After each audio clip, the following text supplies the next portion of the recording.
L'éthique à Nicomaque d'Aristote, livre 1er, chapitre 8. Revenons à la première question que nous nous étions antérieurement posée. Elle peut très aisément contribuer à résoudre celle que nous nous proposons maintenant.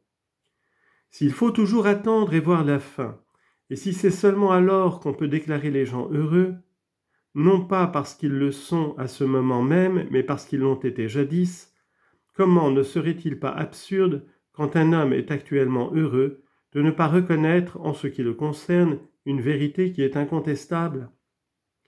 C'est un vain prétexte de dire qu'on ne veut point proclamer les gens heureux tant qu'ils vivent de crainte des revers qui pourront survenir, et d'alléguer que l'idée qu'on se fait du bonheur nous le représente comme quelque chose d'immuable et qui ne change pas aisément, et enfin que la fortune a souvent les retours les plus divers pour un même individu.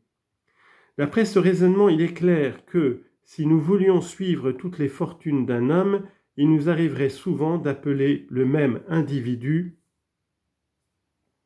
heureux et malheureux, faisant de l'homme heureux une sorte de caméléon, d'une nature passablement changeante et ruineuse. Mais quoi ? Est-il donc sage d'attacher tant d'importance aux fortunes successives des hommes ? Ce n'est pas en elles que se trouve le bonheur ou le malheur. La vie humaine est exposée à ces vicissitudes inévitables, ainsi que nous l'avons dit. Mais ce sont les actes de vertu qui seuls décident souverainement du bonheur, comme ce sont les actes contraires qui décident de l'état contraire. La question même que nous agitons en ce moment est un témoignage de plus en faveur de notre définition du bonheur. Non, il n'y a rien dans les choses humaines qui soit constant et assuré au point où le sont les actes et la pratique de la vertu. Ces actes nous apparaissent plus stables que la science elle-même. Bien plus, parmi toutes les habitudes de la vertu, celles qui font le plus d'honneur à l'homme sont aussi les plus durables, précisément parce que c'est surtout en elles que se plaisent à vivre avec le plus de constance les gens vraiment fortunés. Et voilà évidemment ce qui est cause qu'ils n'oublient jamais de les pratiquer. Ainsi, cette persévérance que nous cherchons est celle de l'homme heureux, et il la conservera durant sa vie entière. Il ne pratiquera et ne considérera jamais que ce qui est conforme à la vertu. Ou du moins, il s'y attachera plus qu'à tout le reste. Il supportera les traverses de la fortune avec un admirable sang-froid. Celui-là saura toujours se résigner avec dignité à toutes les épreuves dont la sincère vertu est sans tache et qui est, on peut dire, carrée par sa base.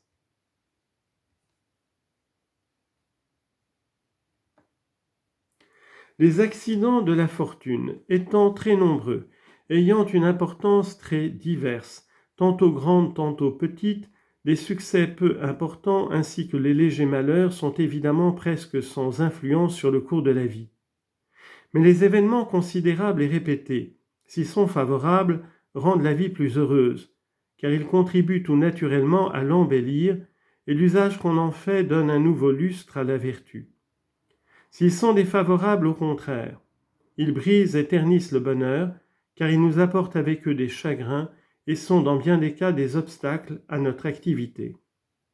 Mais dans ces épreuves même, la vertu brille de tout son éclat quand un homme supporte d'une âme sereine de grandes et nombreuses infortunes, non point par insensibilité, mais par générosité et par grandeur d'âme.